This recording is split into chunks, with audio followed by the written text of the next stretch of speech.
Welcome to the Piston Fanatic. I'm your host, Dave Dalton, and I'm excited to share my passion and perspective of our Detroit Pistons as we go on this fantastic voyage together. I've been a diehard Piston fan since the days of Dave Bing and Bob Lanier. I've also been the varsity basketball coach of a very successful program in northern Michigan. I want to thank all of you for listening. Please subscribe and like.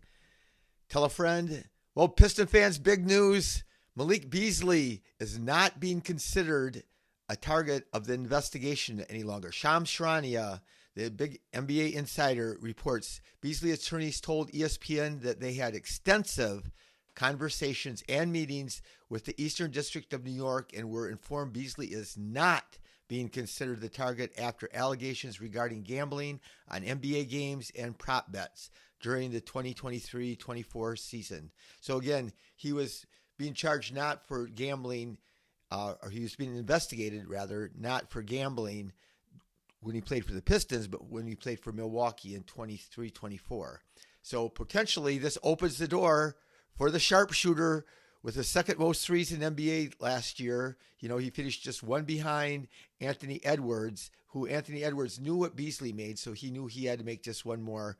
And it was a historic season shooting threes, but he resumes free agency. He is a free agent, and people are going to be able to sign him. And so our Pistons, we have a roster spot waiting for him, ready and waiting for him. We have some extra money. Now, the big interesting thing that's going to unfold here is what we are going to end up paying him, how much money we have and how much we can pay him.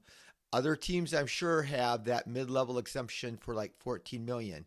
We did have a contract on the table, as most of you know, before this all broke, before the gambling situation all broke, that we were going to pay him 3 years, like $42 million, I think it was. And so a lot of us were hoping we would get him on the cheap, but I don't know what's going to happen now. All I know is he loves Detroit. He wants to play in Detroit. He's working out with Detroit gear. He talks about Detroit all the time, and Detroit loves him. And he was a big part of our culture, a big part of the vibe that we had in our locker room and on the court.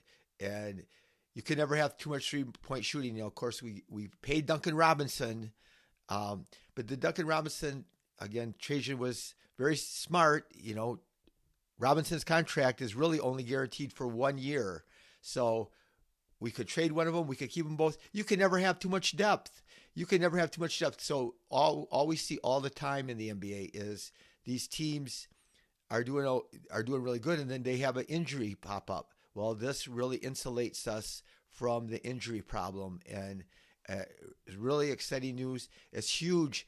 Having this break before training camp starts will put everybody, you know, instead of having, well, if this happened during the middle of the season or towards the beginning of the season, it would throw things into a little disarray. But now we have time to think. We have time to look. I'm sure there's discussions going on right now with Detroit Pistons and with Beasley's agents. So, yeah, a spokesman for the U.S. Attorney's Office of the Eastern District of New York has declined to comment on the matter Friday.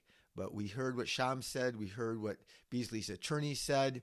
And it certainly looks and appears like he's going to be freed. You know, the weird thing was what he was being accused of. And I'm not saying I didn't know whether he's innocent. There's so many things in his personal life that came up about all this money he owed his barber and he owed his dentist and he got evicted from his apartment. And so there are a lot of bad signs out there about all these things that he was having money problems, which would incline to make you think that he had a motive for gambling. And so I don't know if that played into why he was being investigated, but just like the other player that plays for Charlotte, he was cleared of the charges too. So anyway, we had that contract on the table, and we'll see what happens with going forward. It will throw a lot of problems, I think, for if we do sign him. So there's no guarantee. There could be another team that offers him more money. I don't know. I think that other than the Nets, I don't think anybody has that much money to offer him besides the mid-level exemption, which is $14 million a year, which was what we offered him.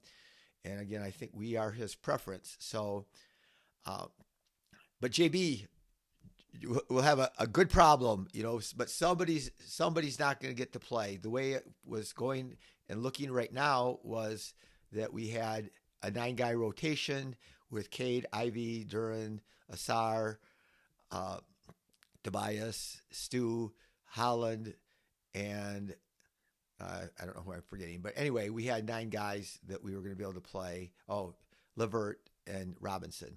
So now, you can't play 10 guys, but I think you can't have too much shooting.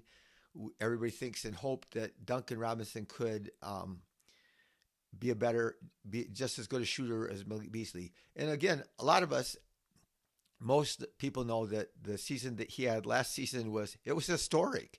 It wasn't probably that easy to replicate again, but it just is great to have spacing. He brought on that vibe. He could hit 4 in a row and just turn a game around for us. And so it is really, really exciting news. And we'll see what's going to happen in the next coming days. So keep your eyes open, keep your ears open, and I will be jumping on if I hear anything as soon as I do. But this is, gets my blood flowing, gets the adrenaline going to see what happens. He was a favorite of a lot of people, and we love that little shimmy he did. And we'll see if we can bring the shimmy back, to the little butt shake back to Detroit when he makes the 3. But yeah, this is a positive thing. I hope that we get to re-sign him and then have to deal with the ramifications of, like I said, JB having to decide who to play and who not to play. So it just would be like one guy would be the odd man out. I don't know who that would be, but I'm sure that players would play their way and they would earn the minutes and see what happens. So thank you for listening. Great day, great Friday. We'll jump on, like I said, as soon as I hear any news, but I appreciate all of you for listening. Be the reason that somebody feels loved and cared for. And go Pistons!